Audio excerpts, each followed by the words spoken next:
Mackenzie, Lemar. I had to add a syllable to yours. thank you, You're thank you. welcome. Babadook, Duke, Duke. Duke for Um, real. I can't do the voice, but we're talking about the Babadook today. Yeah. I know we both are pretty big into spooky season and horror in general. And with kicking this off, did you have like a favorite scary story when you were a kid, or like a favorite book or novel that you liked that was kind of spooky? Um, that's hard for me because as you can see, the giant library behind me, but also choices. Big reader, Obviously, we've yeah. established that I can't narrow my selections down to anything. But yeah, I think I liked all the Goosebumps ones. So if you're Hell thinking yeah. spooky specifically, I did like all the Goosebumps ones. Did you have like a specific Goosebump book that you remember really liking, or just the series in I general? think the series in general, I mean, back then I definitely could have told you the exact one. I don't remember them anymore. Hmm. It's so funny. I was just talking about this with somebody the other day and I was like, we should go back and reread them as adults and like see if they hold up. But the ones that I don't remember the titles of them, but the ones that I remember really enjoying were the like choose your own adventure ones Oh, you where liked you those could ones? where you could like pick a Hmm. different ending and I would do the nerd thing of like read all the possible endings, like all the different Like jump to this page, backtrack, jump to yeah. yeah. And I always just Yeah. thought that was such a cool phenomenon, like how you could read through it and have these really different experiences. But another one, and I think this is like there's a meme that goes around that's about like women who are young women who are into spooky season and like the impetus for that. What was the story that was the impetus for that? And there's a running joke about it that it's this story called The Green Ribbon.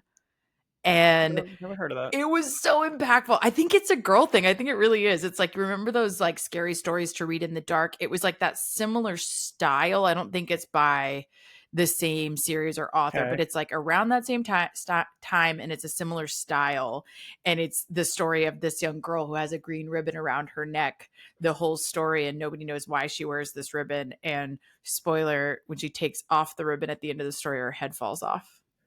It's like So they're it's holding like her. it's a short story, or is it Yeah, like a it's kind full of a blown like short, like, kids short story kind of thing. interesting? Yeah, yeah, and it's yeah, and Never heard it's, of that. like, illustrated, and you see, like, her head fall off, and it's like yeah, it was a big one. I That's remember the being with like, "This with is so scary cool." stories to tell in the dark, it was like people remembered the illustrations more than they remember Yeah, the stories. Because I even when I was a middle school teacher, I went back and bought the books to put in my middle school library because I was like, "Oh, I loved these when I was a kid. Let me share it with these kids." And I went and read the stories. I'm like, the stories themselves weren't all that great. They were usually like a page and a half long. They were yeah, just sort of urban legends or quick summaries of tales. But the illustrations with like the spiders coming out of the yep. bite and all that, that's what people remember. Well, and this is the same way, like, the illustrations are a very specific style of illustration, and you really remember that, and then, of course, you remember when her head falls off, so and it's not, like, gruesome, it's just, it's like a children's animation almost, and but just her head is Hmm. falling off because she takes her ribbon off, so, anyway, Which I think happens. that's the Yeah. source of all my spookiness is what I'm saying. What about you? What were your faves? Same general lines. I think I started with scary stories to tell in the dark because they were so short and sweet, and then I graduated to Goosebumps. Hell I would yeah. say, looking back, I think Haunted Mask was probably the first one that really grabbed me, where the girl Mm, has the Halloween mask that won't come off, and it gets kind of like attached mhm. to her. I'm Night of the Living Dummy. I think is a classic with Oh, like the little yeah. ventriloquist dummy Slappy. And did you ever graduate to Fear Street, like those books? Yeah, I read a bunch of those, I think. I don't remember all the titles, I just blew through them. I feel like. Yeah, I remember there was a trilogy called the Cataluna Chronicles, and it was kind of Mm, like Stephen King Christine, the one with the haunted car. I yeah. think it's Christine. So sorry, Stephen King fans, if I got that wrong. But Cataluna Chronicles is about this car that, spoiler, is possessed by a witch from Salem. Everybody that buys the car basically ends up dying in the car, and then the car just shows up brand new at another lot, and then another teenager buys it, and it's pretty damn good. Like it was a fun little Yeah, I trilogy. remember So that one. I didn't remember that's what it was called, but I did remember that one, that was fun. You made me think with you said the Haunted Mask, you made me think of the movie The Mask which is very different. But of course, like it gets stuck to Slightly him as different. well. Yeah, It's like a slightly very different similar subject concept. matter. Yeah, but what's funny is I was like, I wonder which one came first. So I was like looking it up as you were talking. So the Goosebumps R.L. Stein's version came out in 93, and then that movie came out in Ooh. 94. So coincidence? I think No, I not. think Jim Carrey owes some money I to think, R.L. yeah, you're Stein. ripping off R.L. Stein, bitches. Well, they know good stuff when they read it, I guess. All right, let's talk about this movie about a book, Some kind of about, book thing. yeah. I don't know. We'll get there. Yeah.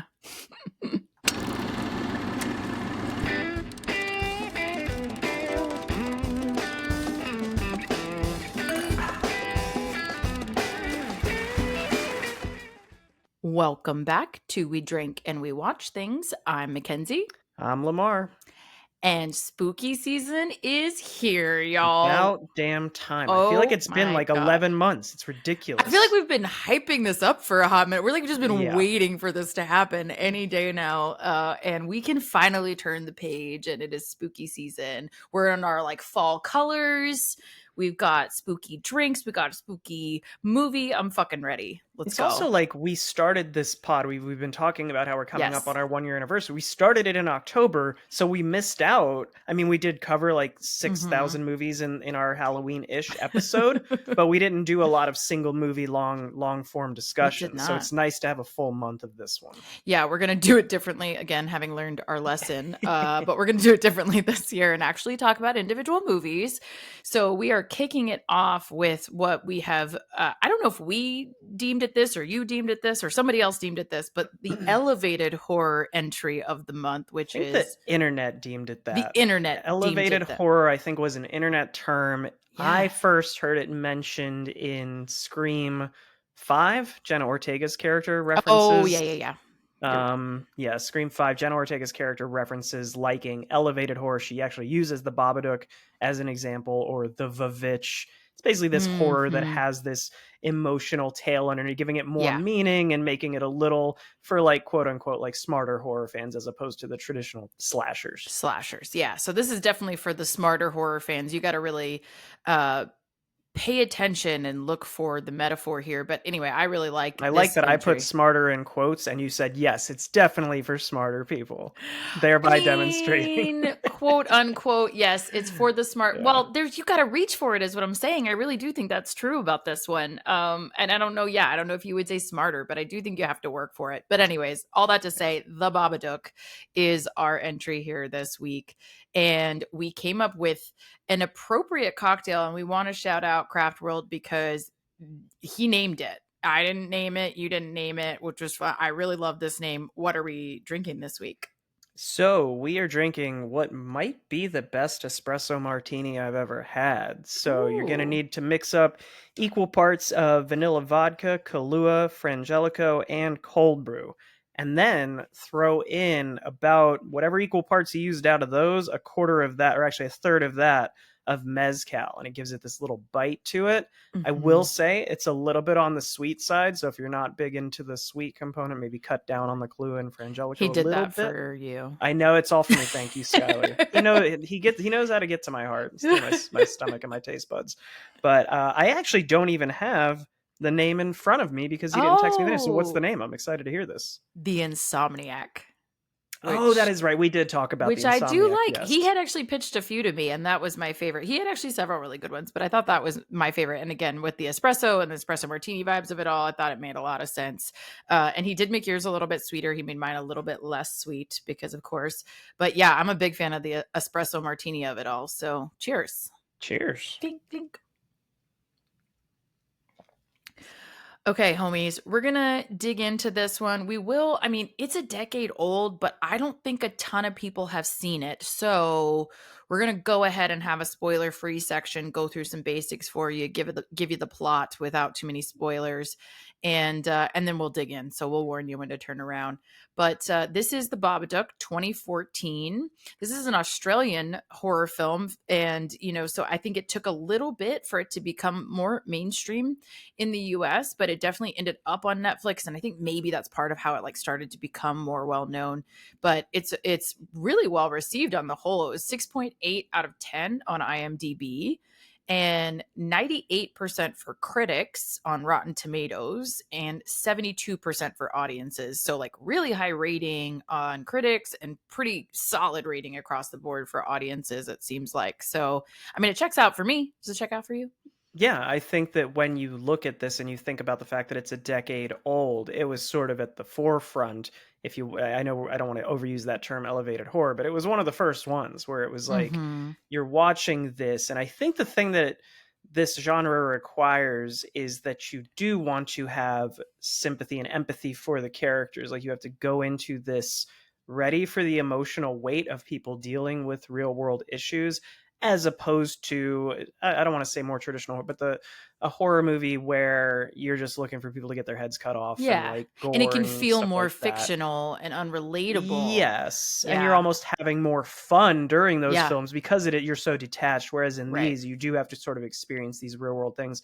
One of the most, I think, telling compliments that I read was that William Friedkin, who directed The Exorcist, said this was the most terrifying movie he'd ever seen.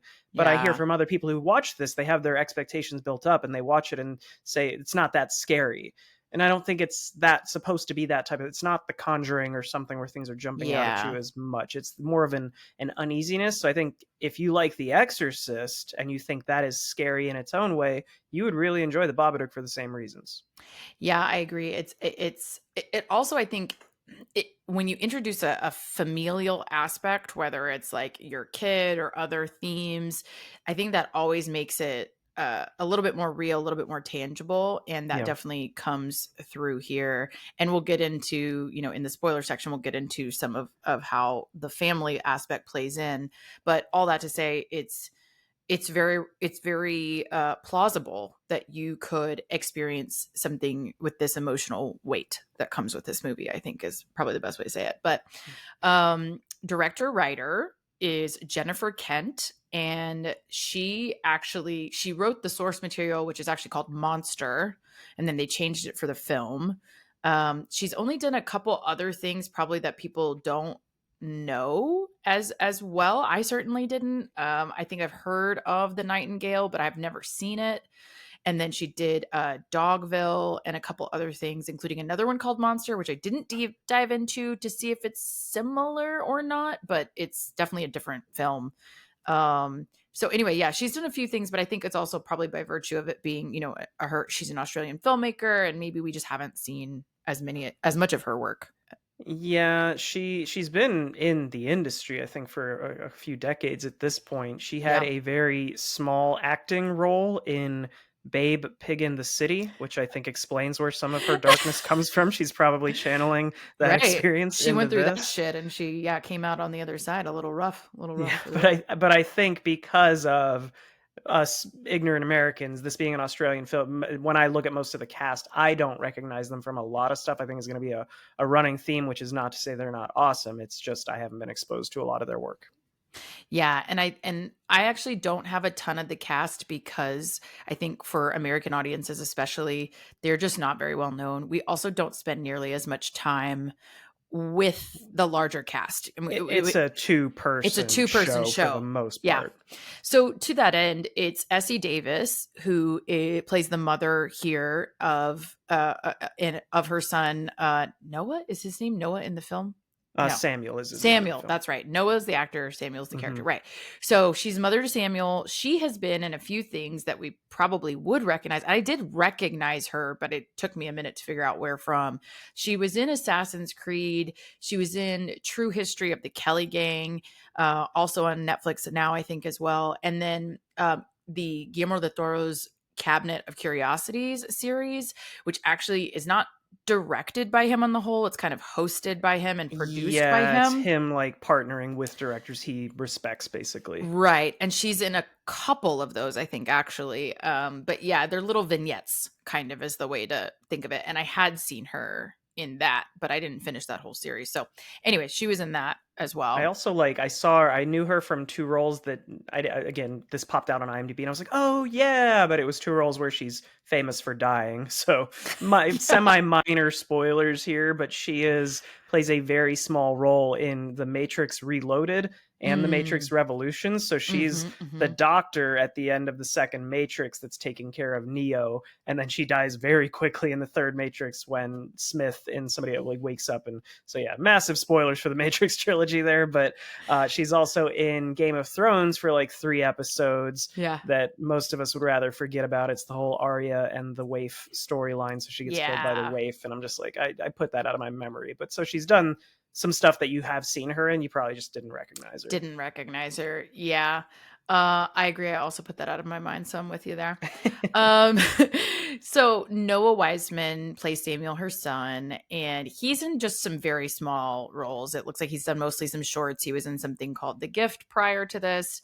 He made an appearance on like the Funny or Die series. And then he did another like horror type of thing called Survive the Dead, but most of them were shorts. I So wanted to ask you, like, I was going to ask, why do you think that is? Because I think he does do a great job. He plays a temper tantrum throwing 6 or 7 year old in this very well. yeah. And I was going to ask why you think he hasn't done more, but then I remembered he was, I think, 6 when they filmed this. It's only been 10 years, so he's 16.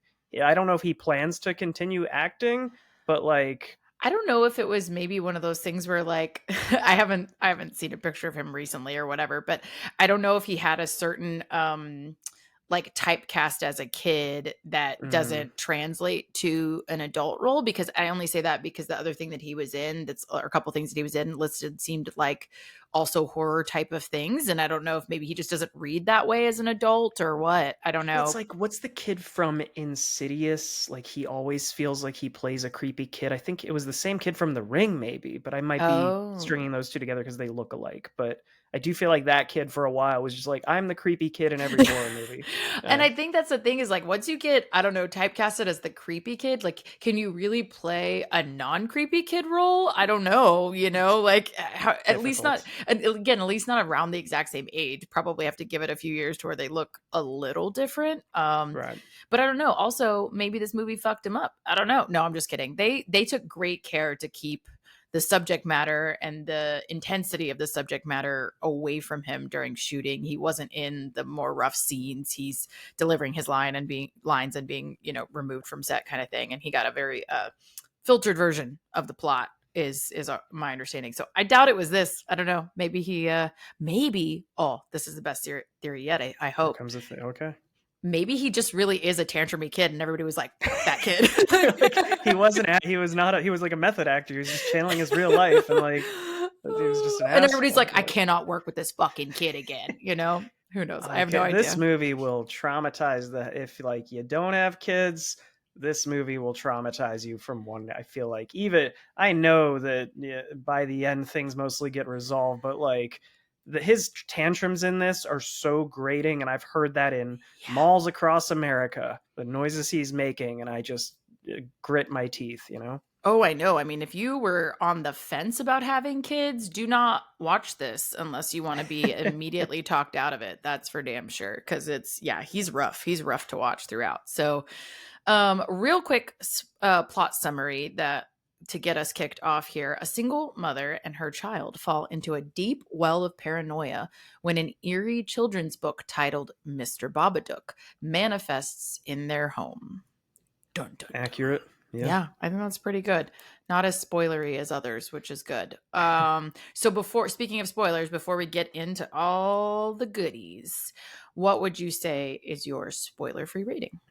So I've had an interesting experience with the Babadook because I waited way too long to watch it. I was one of those people who had my expectations very high the first time that I saw this, and I watched it for the Mm. first time last year, 2 years ago, maybe. I feel like we talked Mm. about it on the pod last Mm-hmm. year, and I don't remember if I had seen it at that point. But I Yeah. definitely watched it last year, and I was like, "Hey, that was fine. It was exactly what I was expecting of this parallel of a woman dealing with grief and depression and resentment in some ways of her son and becoming more unhinged as this went on. It wasn't super scary to me. It was unsettling in ways, but I think I went in expecting more horror and didn't really get that.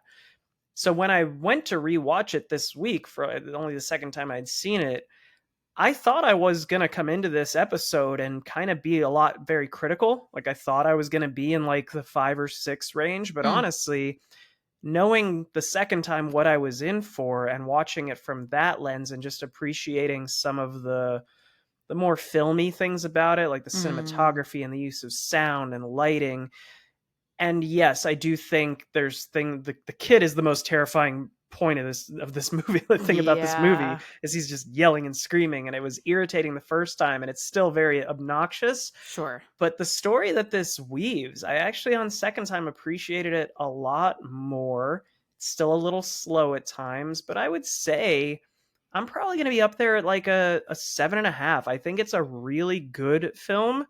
If you're going into it and you're thinking, oh, I want to be scared, you're probably not going to enjoy it. But I think I'll have a semi hot take once we get into spoiler territory. But I'm I did enjoy it. I came out of it really liking it better the second time around, honestly.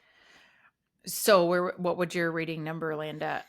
Yeah, I'd say like a 7.5. I Seven and would a say half. 7.5. Yeah. Okay, so yeah, I think kind of in line. I would give it about an 8 for me, and I agree with everything you said as far as like I liked it the first time. I definitely liked it. I will say I had heard that it was good, but I hadn't heard a ton of detail and I hadn't heard like a ton of raves. I Mm-hmm. had just heard, casually, hey, that's pretty good. And I, on a whim, kind of watched it because, again, I'm not like a huge, especially newer horror. It's very hard to sell me on newer horror. And so I watched it on a whim and it was better than I expected. So I remember being pleasantly surprised and being like, this is pretty good. But then this time around, again, and I've seen it a couple times, but focusing on it from the lens, like you said, of watching it as a film on the whole, but also with a lot more of the metaphor and the, additional messaging to it. It's really much more interesting. You get to just really experience it a very different way. And so I think I liked it even better. Yeah. On a second or third watch, whatever it ends up being. So yeah, I think I'm like an 8, I would say for Yeah. sure. So all right, homies. Well, if you want to stay and because you've seen it, or if you need to go watch it because now it's time for us to get into the nitty gritty. Turn around, don't drown. Spoiler time. So can I start off with my hot take? Okay. Yeah. I I don't even know that this is that much of a hot take, but I want to was ask going to you say, do this. you know what hot take means? I don't know. No, I'm just I've kidding. heard it on other podcasts. I'm stealing it. I don't know what it means, but here we go. Here we go. Is this film the female equivalent of The Shining? Here's why. When you It's all about these underlying conditions where in The Shining it's about sort of alcoholism. Um, in this it's more about depression, but it's these two people dealing with these real issues, but also it ties into sort of their resentment of family in some way. Where Jack is sort of like, my wife and my kid are stressing me out. I can't be my own man anymore. I'm not allowed to do the things I want to do.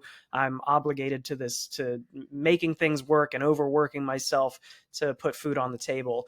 And then in this, the mother is more just resentful, obviously, of the tragedy that happened and her son, but it's her. I watched this with that in mind. About like 20 minutes in, I was like, this kind of reminds me of The Shining in some ways. And just watching the breakdown and seeing and obviously the circumstances are different, the setting is different, but I just felt like this might be, and I'm not saying that women can't relate to The Shining or men can't relate to this, but I feel Hmm. like they're like two sides of the same coin. I think they can definitely complement one another for sure. And I mean, I don't know if I'd go so far as to say the female version, but I appreciate what you're saying though, that the parallels are there. I totally agree. And I think um it is a really interesting perspective of what causes the kind of descent into madness, for either of them. And it is this core theme of this isolation and Hmm. this isolation with your family that contributes to the breakdown in some way. The relationships with the family being a big factor in that, mental break. I think is true. Yeah, for both. Yeah, Totally. it's like So, isolation, exhaustion, yeah. like that feeling of being cut off from the world, but also feeling worked to the bone. Mm-hmm. And we'll get into how this movie, I think, does a great job of conveying that. I also think the horror elements are similar in those two. Yeah. Obviously, like if you think about just how both end up climaxing, like it does end with sort of this struggle, the physical struggle between the main character and their family members that they originally were trying to protect and care for. But just the scares in both, like the unsettling scenes in both, they're not jump out of the screen and make sort of these like jump scare type things. They are more just like creepy visuals, things where the playing with like things in the background, things that don't even make sense at sometimes. I just think that there's a lot of overlap between the two. Yeah, and I think of like actually what stands out to me when you first made the comparison is one distinct shot of Jack and of Essie's character where they're both clearly very sleep deprived or like zoned out. And do you know the scene I'm talking about where she's just like I can't even describe her face. She's just like not there. She's totally zoned out and like just absent, staring. yeah. Right. And there's that exact same shot in The Shining. So yeah, I actually think that's a really cool comparison for sure. I don't know about hot take because I agree with you. But I'm sure there's some listeners that heard that though, but you're gonna disagreed, get there. so. You're gonna get there and get a hot I also take think that, you know, not to pat myself on the back, but also like the two sides of the same coin. There's a reason we did espresso martinis and I'm wearing black today, is this is a very dark movie, whereas The Shining, it's in a well-lit hotel, it snows, it's all white. Right. Like I think, again, they're like flip sides in some ways, but I don't know. Okay, I'll stop getting into my theater and film writing essay classes from college. We can just talk about the movie now. I think that's kind of the point of this podcast, if it makes you feel any better. So you're all good. Okay, sweet. You're good. You're good. Coming up on a year and we're finally cool with our shtick. No, I would just say, like, actually you said something there that I think is interesting is the color piece as well. So again, like kind of going down that rabbit hole of the aesthetics of the two being two sides of the same coin. But in this one in particular, that is something that stood out to me is the color of this film. The use of color in this film is very intentional. And it is, you know, spoiler alert ish. If you have seen it, but you weren't aware, there is an underlying analogy here, metaphor here for what happens when you don't deal with grief, when you experience severe loss, severe pain of some kind, and you don't face the processing of those emotions and what that can do as insofar as it eating you from the inside out. And like that's kind of what we see happen to her, especially of this thing becomes manifest because she doesn't deal with it. And it is horror in that way, but it is very tangible in the sense that it sources from this very real human experience of deep, deep depression and grief. And I think that's what's really prevalent in this film is you have this almost cloud that's been pulled over the whole scene the whole time. It's just this grim, dark, gray, muted view of the world. And I think that's very indicative of what it feels like to be depressed in that way and to be isolated in that way and see everything through this kind of gray lens. And she's trying her best, but she can't quite put on the show of being, you know, totally fine. And I think you see that in Jennifer Kent's use of color and the set and the production design. I completely agree that everything Jennifer Kent does here as a director, there's a logic behind it visually. I also think it was very deliberate that you said she hasn't dealt with this traumatic event. It's very deliberate that her son, who was born on the same day that her husband died in the accident getting him to the hospital, is 7 years old. It's been 7 damn years and she is still not okay with celebrating his birthday. So when we say she's not dealing with it, she has never dealt with it. And now it's finally, this resentment is coming forward. I think that's expressed very early on. When they're in bed in that opening shot right before the title card, and she pushes his leg off, the son, and distances herself. And we have that opening shot of them on the bed sleeping like 2 feet apart, which you don't see in a lot of, you know, family motion pictures. That's not how it works. Yeah, especially when a kid is like trying to seek comfort from their parent, you know, they're Right. scared or they're coming into the bedroom because they're scared. And a lot of parents would, you know, again, not judging her management of her grief, but a lot of parents who aren't dealing with that would be cuddling their kiddo and trying to make them feel better.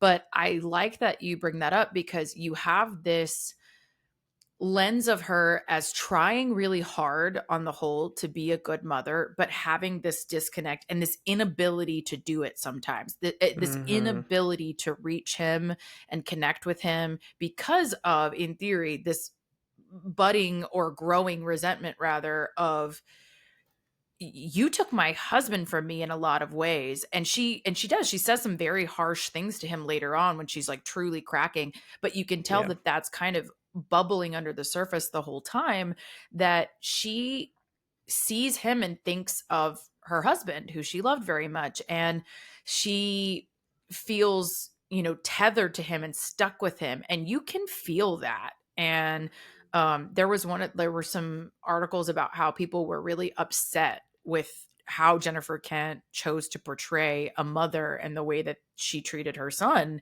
in this film, and that it wouldn't be accurate. But there were a lot of mothers who actually came forward and said, no, thank you for your honesty, because this is a very concentrated, specific situation. But some days it is very fucking hard to be a mom and not be angry at your kid or resentful at your kid or exhausted or just purely exhausted where you haven't slept, and it changes your fucking brain chemistry when you're that exhausted. And I think she shows all that really well.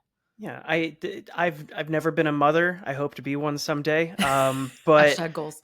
as some hashtag life goals, as someone who's been a teacher, and we had this conversation on a different episode, it's a fucking frustrating job. And you see Yeah. these videos online of teachers getting in fights with high school students, things like that.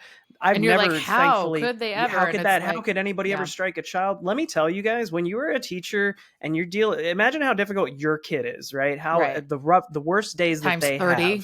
multiply that by 30, and that's what teachers are dealing with. So did I ever do anything inappropriate? No. But were there times where I was just like, somebody needs to strike this fucking Yeah. child? Somebody It's just not going to be smack them me, but beside the like, head. Yeah. the thought goes. And so I completely understand where those mothers are coming from that see this and say thank you for showing this vision that Yeah. being a parent is really difficult. Well, and I also think that the exhaustion is so huge here, right? Like her inability to sleep. I mean, that is so core to everybody needs sleep, right? But like I personally deeply needs, like I am not a good person on no sleep, right? And that was we I think we underestimate how important that is in being fully capable of being there for your family. Also, not a mother, but when all three of my sister's kiddos were born, I was there for weeks at a time after they were born, helping her because my brother in law's schedule was really terrible. So she and I would get up every couple of hours and feed them. So it was literally like her and I getting to do the 2 a.m. feedings, the 4 a.m. feedings. And I only did that for a few weeks. I thought I was going to lose my fucking mind. It was so exhausting. These women are fucking superheroes to get through that stage of their lives and still take care of their baby and keep it alive and keep themselves alive and showered and fed and all the things. Like, we just have to give credit where it's due, because just exhaustion alone, even if she was dealing with no grief at all, is its own battle that she's fighting at the same And I time. wonder if women that have seen this film relate it not just to dealing with a kid when they're 6, 7, 8 years old, but also potentially in just postpartum depression, of that immediate sadness that can sometimes come Mm-hmm. after you have a child. Like, I wonder how much that also ties into sort of that dark motif of this film. I did want Yeah. to say one thing, which was the I think my favorite three shots, not my favorite three, but the use of shots in this is the time lapse videos overnight when she is sleeping. Yeah. And you're speaking to how exhausted she is. And initially, I think it's maybe night number 2 where she's trying to sleep in bed. The kid is there annoying her. She finally falls asleep, and they speed time up and show it passing just to show that like Mm-hmm. she's sleeping, but she is not rested. And Yeah. they do that a couple times throughout the film. And then by the third time it happens is when she's watching TV and they do the time lapse of her Yeah. not even closing her eyes Yeah. from dusk till dawn. And that Right. I just think is brilliant on the part of the director. Yeah, I mean, I think they show that transition for her, like you said, over the course of several different versions of that. And it just, yeah, it contributes to your understanding of how she's kind of not only getting more and more exhausted, but the other ways in which that's kind of cracking her. And Yeah. yeah, I think that last one, like you said, is just so impactful. You see, like, and I would be interested. I actually didn't do a deep dive on this. It would be interesting to know how they shot that scene and had it feel so seamless, because you do Yeah. see her look more exhausted, right? Like you can't do that in a single shot, of course. So she slowly looks like her face looks heavier, her eyes look droopier, she looks more zoned out, and it's subtle, but you see it over the course of that transition. And yeah, I just think she's a different person once that happens. But also simultaneous to that, we of course can't ignore she's just dealing with the grief of her husband being gone, and this is all around her son's birthday. So you can tell it's extra painful right now. Like maybe we're getting a snippet, a vignette of their life that is the hardest time of the year for her, versus other times maybe she's able to put it out of her mind. But they're very close to this birthday coming up. And she has to celebrate every single year. He celebrates with his cousin as a way to not celebrate on his birthday, to not have to Mm-hmm. face it on his birthday. And we see that that's going to fall apart this year, that this little girl doesn't want to share the birthday with him anymore, which I think, Which I get it. If I right. had a Every cousin, I'd kid, be like, no. yeah, every kid gets to a point where they're like, okay, I'm over it. Even twins are eventually like, hey, can I Mm-hmm. have my own fucking thing for once? So that's totally understandable. But you see that be another crack in the armor for her as well, of like, well, now I don't have an excuse to not have his birthday be on his birthday.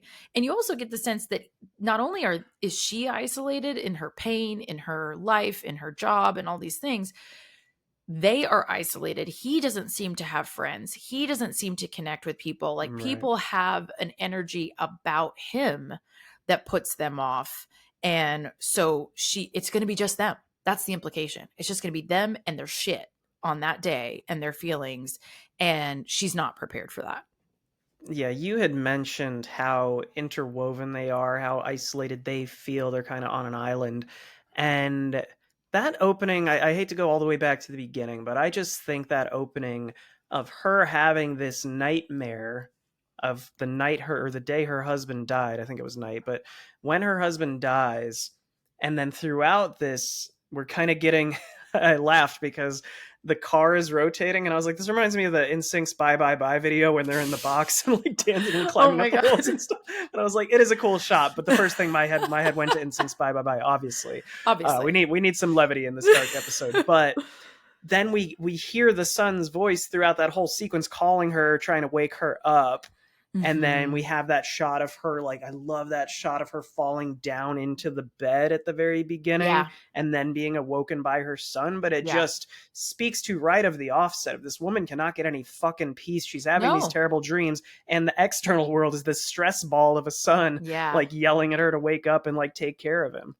And it's hard. I think what's an interesting transition there too is like you see that he wants hugs. He hugs her hard and she kind of snaps at him. She's like, "Oh, Don't get do that. off, Yeah. don't do that." And I was like, in all caps, I get so annoyed about, like, I'm not a touchy-feely person. And so I'm like, okay, physical touch is just not her love language, people. Like, let her live. And but this kid is like, he doesn't understand love languages. He just wants his mom to hug him and cuddle him. And you do feel annoyed at him early on because, like you said, he's screaming, he's throwing fucking tantrums, he's kicking, he's obnoxiously asking for her constantly, he's up in her space, she has no peace, like you said. And so you feel for her and annoyed at him. And I think what is an interesting transition of this film is that you slowly feel for him and feel annoyed at her like that. That he's being neglected. Right. Yeah. It eventually flips, and it's slow, it's subtle, because you almost get to a point of equilibrium where you feel bad for both of them for a number of reasons, which I think is fair. But then it slowly shifts the other way of, again, she is being harsher to him. She is losing it. He is a kid who is, to your point, straight up being neglected. He needs to be fed. He needs to, go to school. He needs his mom. And you see her devolve and be incapable of doing that, and then you start to be frustrated with her. And it's funny, like, the one thing that Skylar and I were watching it the other night, we were noticing, and he's like, well, when the kid thinks she's crazy, like, shit has gotten bad. Because yeah, that's the shift of, like, you think early on, like, this is going to be the kid, this is all going to be Like, about the he's kid. haunted. Yeah. That's how you read it early on. I think that's very intentional on her part, and it makes sense. And then you come to find out that it is not the kid. This grief that is haunting them has been made manifest by her.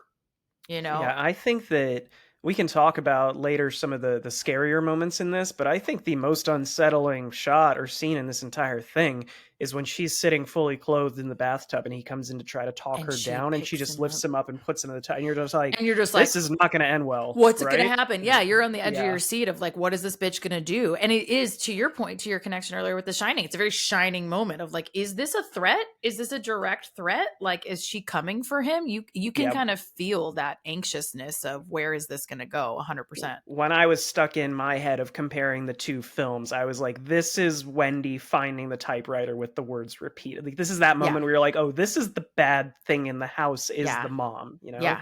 And I think that's one of, like, again, it's a slow transition to realizing that it's her, and that, and there's a word for this too, of, like, when somebody doesn't deal with something, but it kind of comes into existence, it's almost like a tulpa. It's like this thing that you physically can manifest by not acknowledging it, not dealing with it. It's growing, it's becoming a real threat to you. And I think that's such an interesting, she's making herself more at risk, more threatened, more scared, more incapable of sleeping and being calm, because she just can't face this thing, right? Like, she won't process this really, really deep, dark emotion, and it eats her up, like I said earlier. That was going to be my question to you, and I think it's purposefully vague. But when you watch this, because you've seen it more than me, do you interpret the Babadook to be an actual supernatural entity? Do you think it's all in her head? Do you think it's a shared sort of a vision from her and her son? Because there's moments where I wrote down, I think it's there's shared, a point, yeah. Okay, because there's a point where the son is upstairs and There's looks up multiple on the points where he ceiling and sees screams. it. He sees it in the car. He's screaming at it in the car, and he's trying to protect her multiple times. And that's where, again, you transition to, like, really feeling for the kid. Like, yes, he's built these weapons and she told him so many times not to, but he's been doing it because he sees and feels this threat, right? So he's actually trying to protect her. And I think that realization of, I'm protecting you and you swore you would protect me, and she's not protecting him because she won't process any of this shit.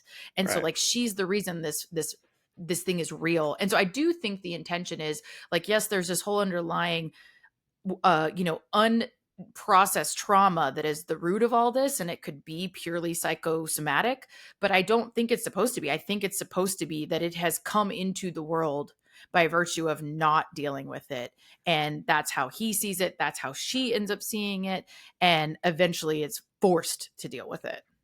Now, can I put a little bit of judgment on the mom in this? Not just for the trauma piece, but could she have picked a worse fucking job to do?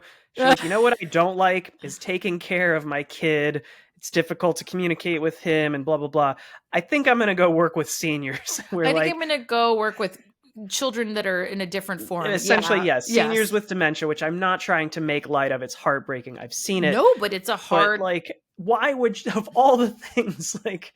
Well, and they go from her being... I actually don't think this is a throwaway line. I could be wrong. Again, I haven't researched this bit. But they go from her, she's at that birthday party talking to her friends or whatever, and they determine that she used to be a writer. She used to be creative in writing things. And I don't think that that is a throwaway line.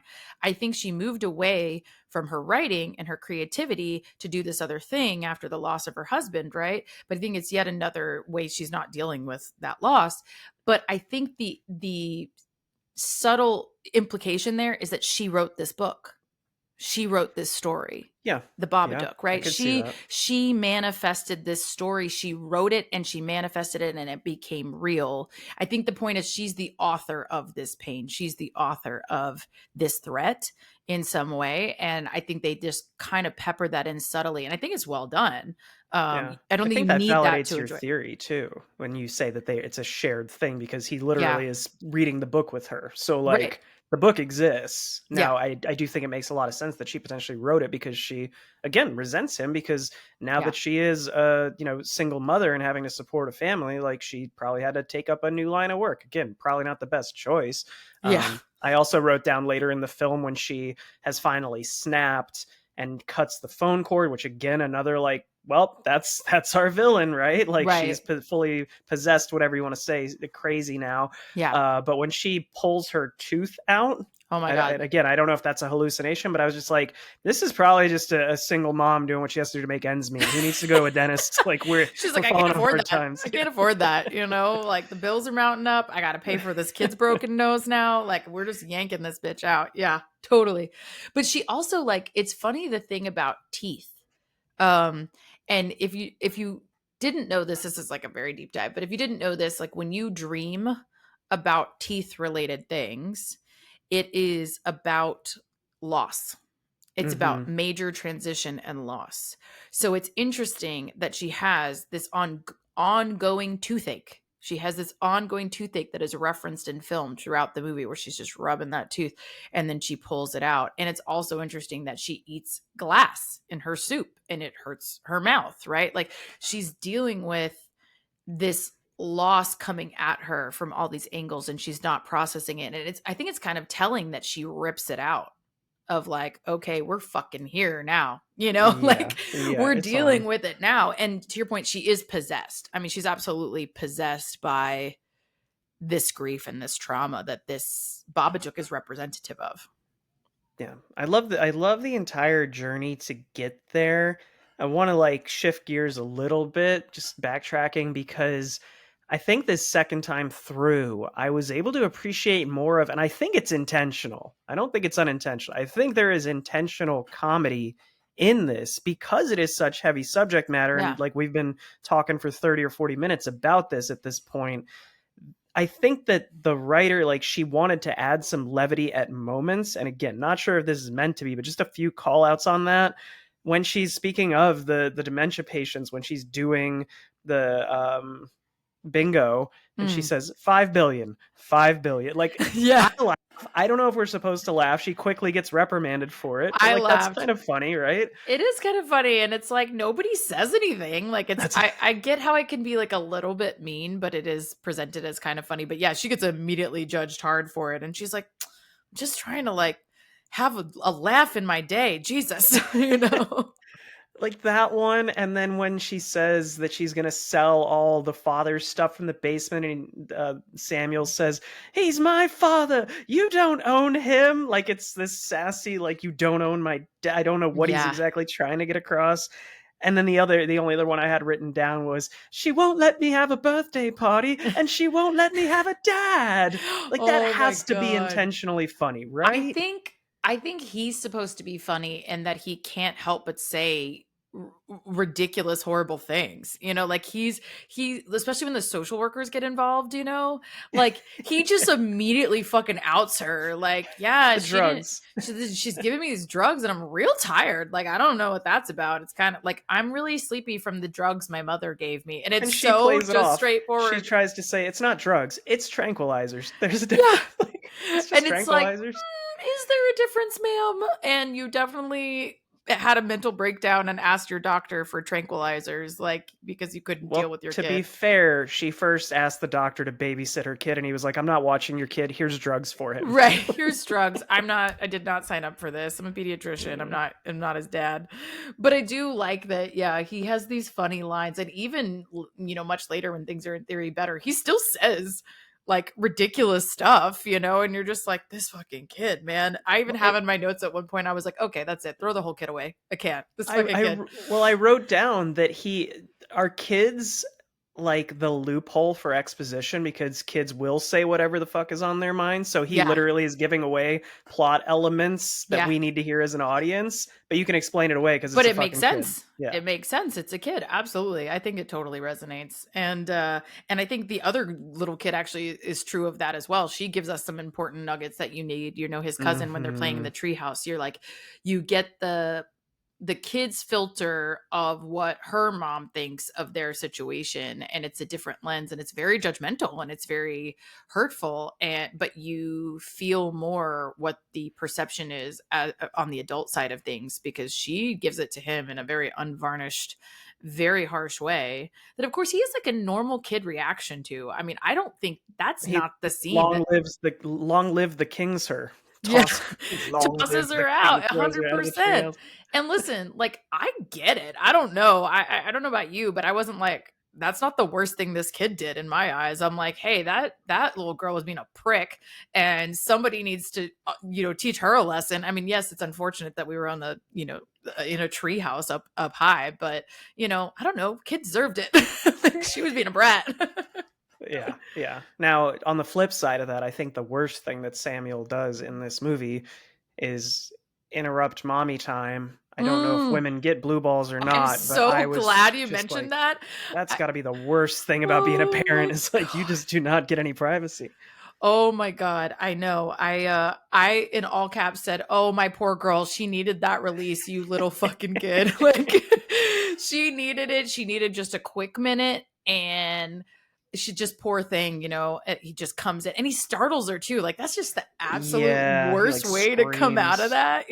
She's, but again, it's a very intentional move by the writer director of, I want you to understand where this woman is coming from. Yeah.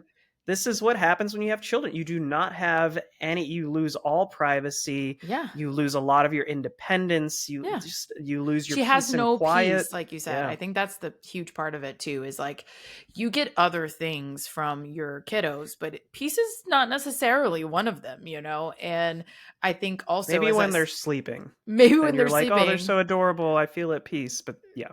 But maybe, maybe you also are running around the house cleaning while they're sleeping. You know what I mean? Like, you just don't fully get a break. And especially as a single mother, I think that's the other thing to really consider here. And so every time she doesn't get that peace because she's alone and she only has herself for help, she's, again, I think, thrust back into that moment of, I don't have my husband and I should have my husband. And she gets, deeper into that resentment and that anger and that exhaustion. Yeah. Yeah. There's two other I assume, again, assuming that they are meant to be fun, but I love the hard cut when he's standing on top of the swing set, like, look at me. And then we just hard cut to him crying in the back seat. Yeah. Like, that has to be an intentional joke, right? Well, and you're also like, wait, I mean, I know it's scary. Don't get me wrong. I know that he shouldn't be up that high on a swing set, but I was also like, did he just get in trouble for being a rambunctious kid on top of a swing set? Like, I assumed he fell. Like, I assumed he fell off, hurt himself. So that's the joke, is like, he's up there and we just immediately cut to him crying. I guess that's the assumption, but I didn't even, like, his cry doesn't feel like a hurt cry to me. It feels like I'm kicking and screaming because I got pulled off the playground. You know what I mean? That might be, yeah. And I just feel like he got in trouble for doing that. And I'm like, fucking kids do. I guarantee you I climbed on top of a swing set. You know what I mean? Like, I just think this is something that kids do. And she just she's so intolerant at this point. You know what I mean? That's all I'm saying. Like, she's just done with him. And then he makes it worse because they get in the car and he's throwing a full-blown fucking tantrum. And that's when she turns around. And I think that's when she turns around, right? And she's like, why can't you just be fucking normal? I think that's after he throws Ruby out of the treehouse later. That's right. But it spawned that meme and I had seen that meme a million times before I saw the movie, and the noise he makes, the meme doesn't do it justice. It does not. It does not. His eyes too. Like, this kid, man, he does good crazy eyes, Yes. And I know they gave him, like we said earlier, this very filtered, softened version of this plot so that, it wouldn't, she was like, I don't want to introduce trauma to this kid's life to make this movie. That's not what's happening here. So I think that's great. But I also wonder, how do you get those performances out of that kid? And not introduce some trauma, because he's supposed to be looking at a fake thing and like being terrified of it and being threatening this fake thing. You know what I mean? So I just was very impressed with how this kid did, however obnoxious and loud and screamy it is. Like, I thought he did a very good job in I those think you kind situations. of touched on it earlier when you were talking about them not anytime we see Amelia S.E. Davis screaming and saying really hurtful things, he's Right. not on the set at that point. Right. So they had to feed him other dialogue to get reaction. I saw something that when he's getting scared or like upset, they said to him something like, "I'm going to take all your Legos and throw them in the river." Like that was what Yeah. got that reaction. So I'm guessing that they said, "Oh, imagine you look up at the ceiling and you see," and they told him something Yeah. They had creepy, to but tell him not, something else. horrifying. Yeah. I would love to be a fly on the wall during those shots, because I just think what he delivered was so excellent. He does a really good job of, again, having crazy eyes, throwing these tantrums, and he does a really good job of trying to defend her and it feeling genuine, it feeling like he's really trying to protect his mom. And again, that's when you start to really feel for him that he's got this pressure on himself to save her, and he sees Mm-hmm. her devolving as well, and he has again built these very effective weapons, a regular Kevin McAllister over here. I think that, speaking of funny, like, I think I that's supposed to be funny that he has That all these is little supposed to be contraptions. funny. Like, I I love don't that. love the Home Alone sequence in the finale, like in the last 15 minutes. That's one of the things I wrote down where I'm like, I don't need this part where he's got booby traps and little Oh, things. I loved that part. I thought it was I know we so. see them earlier in the film, so it feels earned, but I don't really need that in the chase scene. But I thought it was fun. I thought it was good. And I just thought it showed how seriously he was taking this threat and how he had worked so hard, and that he had, like we said, he just felt like she was not going to protect them, and so he had to figure something out. I think kids are resourceful, kids are smart. And so I just thought yeah, it was a little bit of levity, but I also thought it made sense for the circumstance that they're in, under threat, and he doesn't feel like she's going to protect them. no, I do want to I want to piggyback off what you were talking about him being scared and some of the better horror moments in this, but before we get there, I want to say one thing that I do dock. I don't dock a ton of points, maybe like a quarter of a point. And this is just a pet peeve of mine, but I'm not a huge fan of the trope of the kid being more in tune to what's going on. I think it makes a little more sense in this because assuming that it is a psychological issue that he knows his mom. But when it comes to the supernatural stuff, and he's giving us lore about the Babadook, which he read half of the book and then screamed and then she put it away. So I don't like that in horror movies when it's this omnipotent child who's giving all the clues our character needs. But that's just a little pet peeve of mine, honestly. Yeah, I don't think I would dock that here in particular because I hear you. I can see where that can be like, again, tropey or annoying or not make sense. I feel like it makes sense here though because again, I think this is a manifested vision. Like, he's seeing these things as a result of her trauma and, all this thing. I think it's become real and he can see it before her because she's the reason it's there. She's not processing it. She's the reason it's getting worse. And it's not coming from him, but it is a shared hallucination, right? So, like, I think he can see it. I think there's a reason he can see it, and it takes her a while to see it.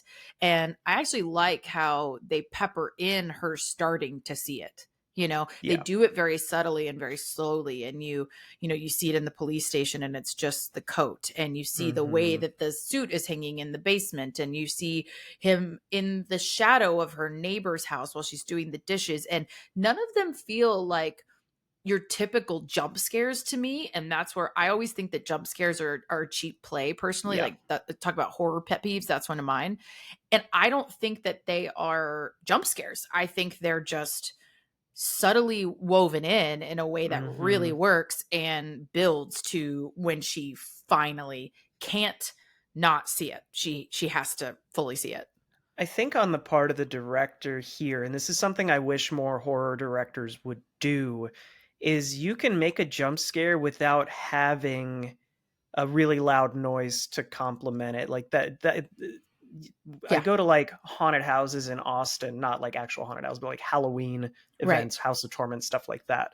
and they tend to just like try to make loud noises to make you jump, and to me that's not really like, that's, I would jump right now if I heard a gunshot outside the door. Like that's a specific type of thing. So I don't love that style of jump scare in horror movies. In this, that shot when she's doing the dishes and sees it in her neighbor's home, I don't even remember if there is a sound drop at that point, but it's just, you see the visual and you go, holy shit, that's Yeah. creepy.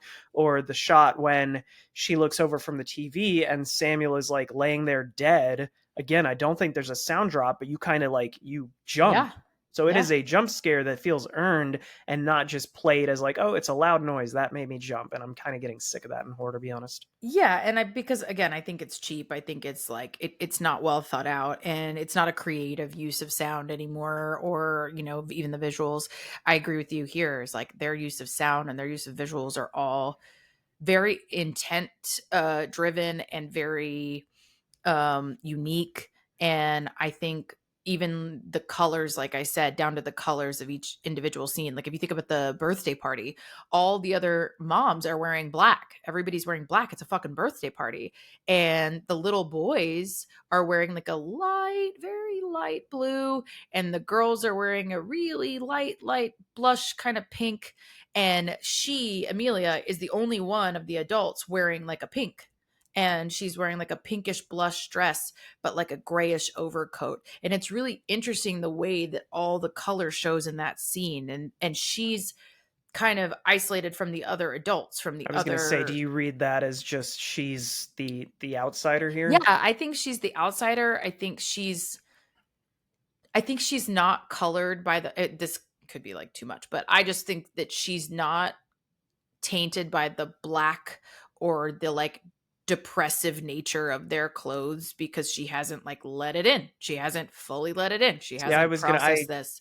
I was going to say I could also read it as she's got two layers to her right now, because she's got her pink self underneath, but she's got this other entity kind of enveloping her at the moment. Yeah, and I think you can read it a number of ways, and they're all some sort of isolation for her from what's happening in this scene. And it's funny because it's one of the first times you see her sort of be, because up to now she's been very passive on the whole and almost soft spoken, and this is the first time she kind of gets glib with the other women. And I do like that scene. And I like it. I'm like, you tell them, girlfriend, these girls are being bitches, and it reminds me of Bridesmaids, when Kristen Wiig's character just finally lets loose and she's like, are you fucking kidding me? That's what this kind of reminds me. Yeah. Oh, is your life that hard? It must be really hard. Yeah, I just loved the like dripping sarcasm with her. It was really good. But yeah, I think she's just, all of those, the visuals are intentional, the sounds are intentional. I think it's good. I want to touch on sound, because the sound, with one exception, I don't love the weird dragony sounding sound effects near the end of this. I think that I could have done without that, because I feel like that sounds like a stock sound effect.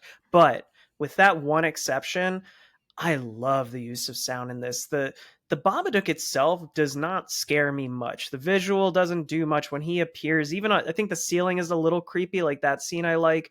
But the sound, just, you can do the Babadook, duk, but the way they have that guttural, the guttural third sound. one, yeah, and then the more intense it gets as the movie goes on, I love that the mom's voice gets distorted when she gets possessed, kind of, and she's saying, let me in, and it has that weird, it has that layer, because it's like you do hear her voice, of course, but yes, it has been tainted by this other creature, and you can hear both, kind of struggling to get out. And I actually think the mom's voice is very, speaking of sound, used very intentionally throughout. Again, she's very passive. She's kind of soft-spoken early on when she's just trying to deal with things.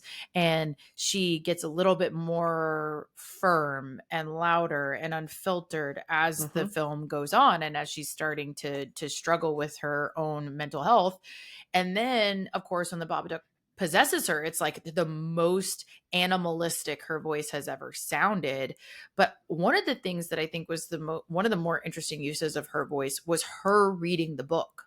She didn't want to read the book, but when she did, there was a quality to her voice and the way that she read it, that not just the cadence with which she read it, but also the tone. And that lended creepiness to the material. And I think in and of itself, it wasn't, the Babadook itself, like you said, is not super scary, but it's this concept of it that is scary. It's the way it's referenced, it's the way that it's talked about, the way that it is coming for you, that anticipation and that fear that's supposed to be the more scary thing about it. And I read something interesting that it was, it means in Hebrew, it means he is coming. Hmm. So I thought, I don't know if she knew that or if that was intentional, but I read that.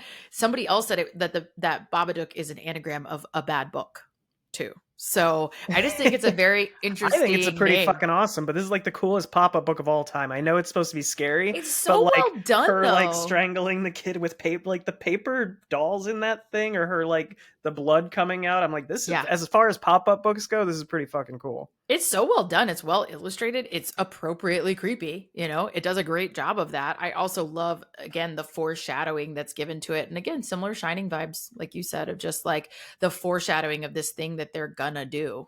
She doesn't think she's gonna do it. She doesn't think she's gonna kill the dog or try to kill her son, but Hmm. she does.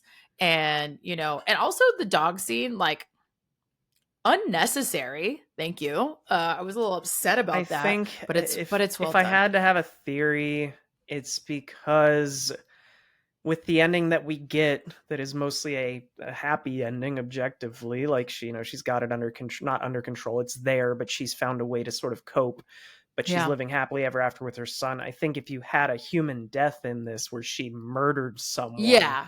that would not be, I for my first watch, I remember thinking, oh, the neighbor's got to go, like she's the next to die. They didn't do that, Yeah. thankfully. No, I don't think you can recover from that. Yeah, to your point, that feels less permanent. Yeah, to hurt the dog, which is again terrible. Like, And dogs are this, family, but she can't kill the kid, she can't kill the neighbor and have it be the same.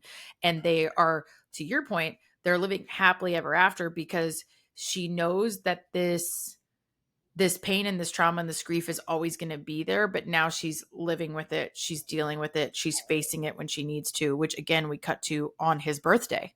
and she's She finally, yep. Yeah, she has to go deal with it on his birthday, and that is a day that it's going to be harder. And he's like, how was it today? And she's like, it was mostly fine.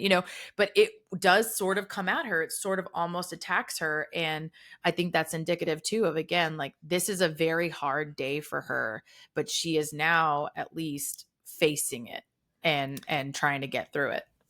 Yeah. I was gonna say that this, for as much as it's a story about this supernatural entity and all this stuff going on, and we know that's a metaphor, it does feel grounded in reality. So Yeah. I do think that's probably the reason why there are no humans killed today, Yeah, because for the sure. social workers come and it's a fucked up Yeah. situation, but like this feels like something that could actually happen outside of the supernatural elements.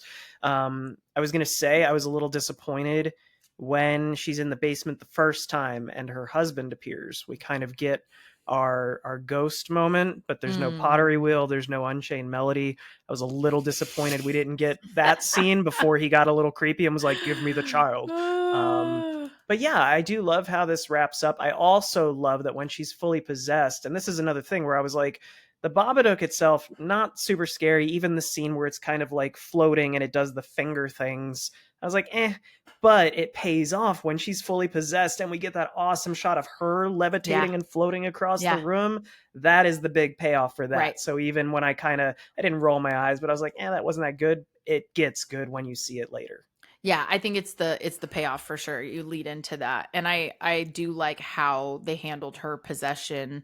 It felt somewhat rooted in reality. And the way that she's expelled the Babadook is, I like how it wraps up because it's very subtle. It's another like little thing that you see earlier that comes back where she snaps out of it when he like rubs her face. This Mm-hmm. like this very specific cheek rub that he had done to her earlier, and she's so annoyed by these touches early on from him, and she just doesn't want him to be on her that much. But ultimately it's the thing that pulls her out of this and remembers her son, and that she has to prioritize her son. And I think that's a very strong metaphor for this kind of grief. of, you do have someone to live for and to try and heal for. And that reminder is what she needed, of like, because she could give herself over to this, right? Like she could give herself over to being fully possessed by this depression, by this grief, by this pain. And she chooses not to. She chooses to fight it and to try and heal from it. And I think that's a big moment for her. That's the growth that she needed, and the healing that they're trying to show she's going through. And I think she channels that. I think one of my favorite moments in this is we've seen her, as you've already pointed out, transform over the course of this. Her voice changes, her mannerisms change, her face changes, she's weathered.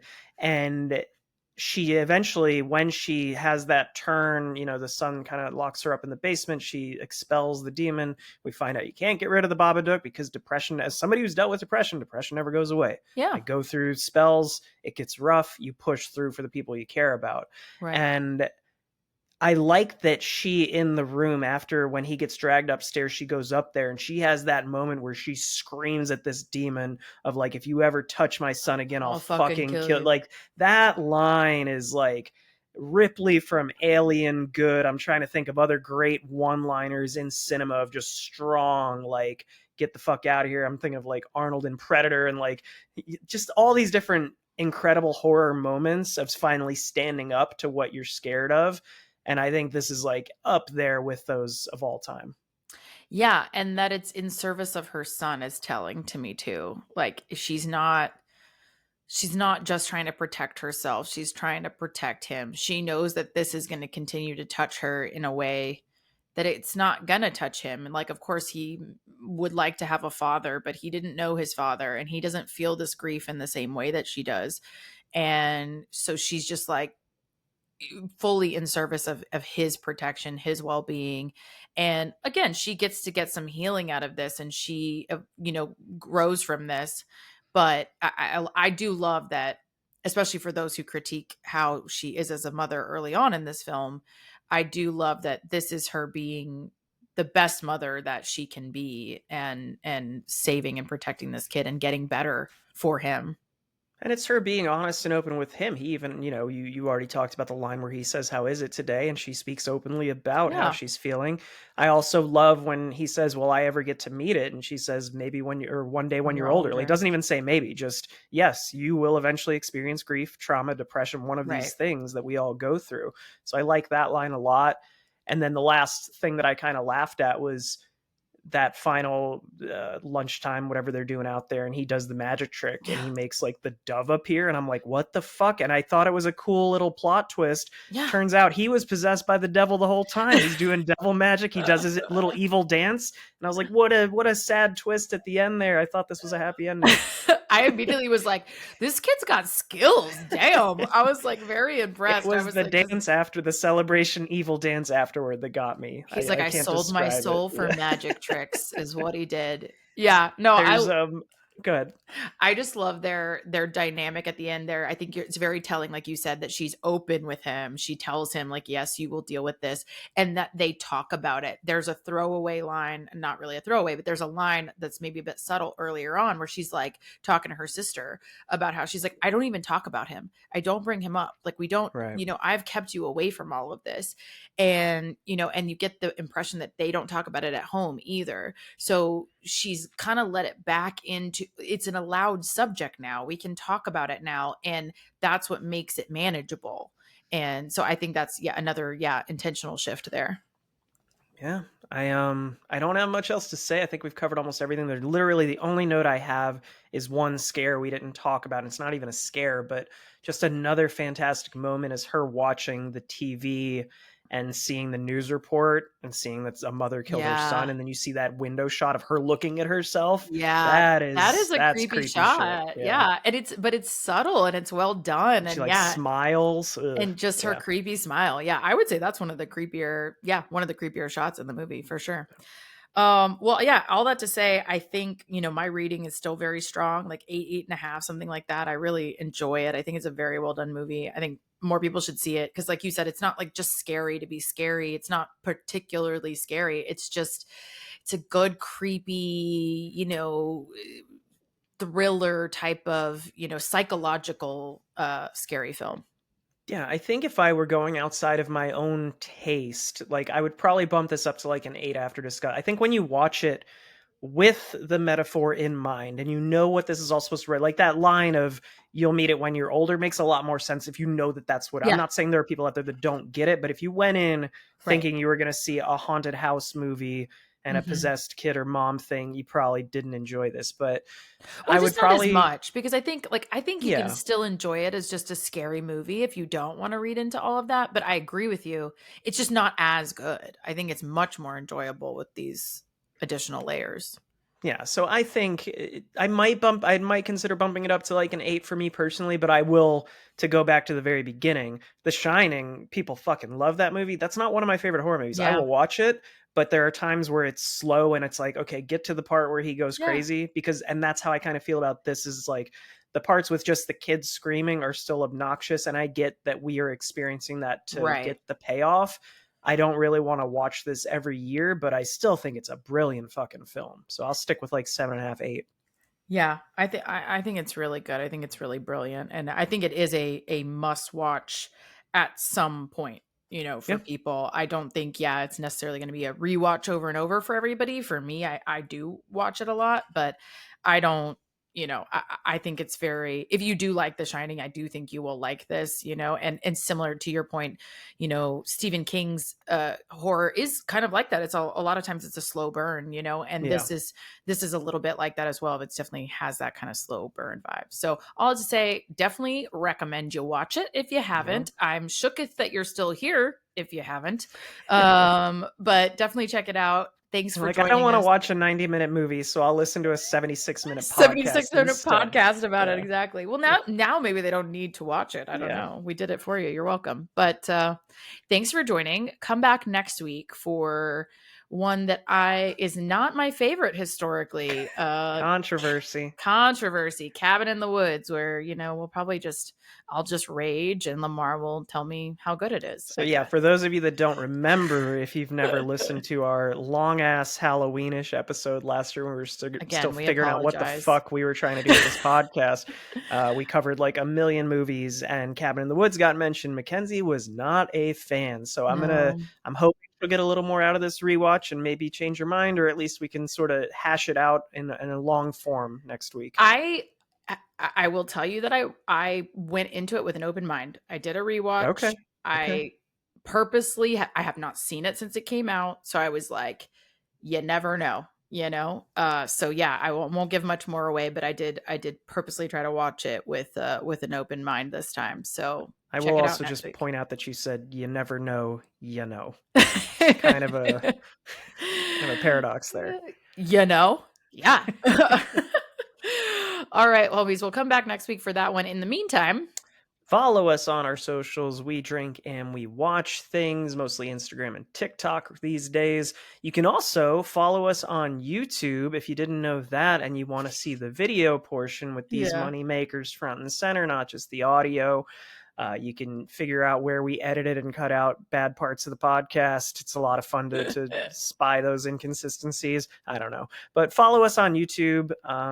You can listen there, watch there, and it also helps to boost our SEO, which currently fucking sucks. I was gonna say, you have to search We Drink ampersand, like the ampersand symbol. Right. We watch things. If you search We Drink and We Watch Things, we don't come up. It's really fucking frustrating. If you Google us, either one works. Okay. But if you search it inside the YouTube app, you have to use the ampersand, which is fucking ridiculous. We had no idea. We just discovered this recently because we were like, why does nobody watching anything? Because you can't find us. You cannot find us. So yes, use an ampersand. Highly recommend. Also coming soon, Spotify is allowing these videos to be on the podcast feed as well. So I'm going to go back and update all our old apps that have video, and you can watch it there as well.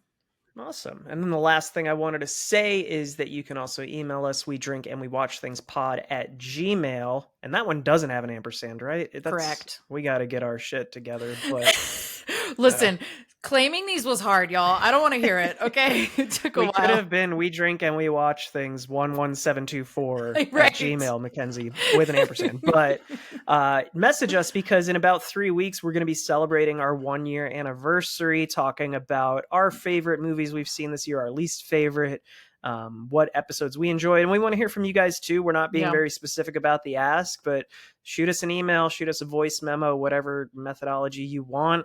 Tell us whatever you want about the podcast, your favorite episodes, what you want to hear. And we're going to read a bunch of our favorites on that episode. And whoever is ranked number 1 by some arbitrary system of scoring will get a $200 We Drink and We Watch Things koozie. Yeah, I would say choose your fighter, because I bet Lamar and I are going to think different ones are better than the others. Just so heap praise upon Cabin in the Woods. Yeah, That's the trick. That's the trick. Okay. Yeah, absolutely. All right, homies, we'll come back for that. We hope to hear from you and your ideas as well. But for now, go have a drink and watch a thing. Cheers. Cheers.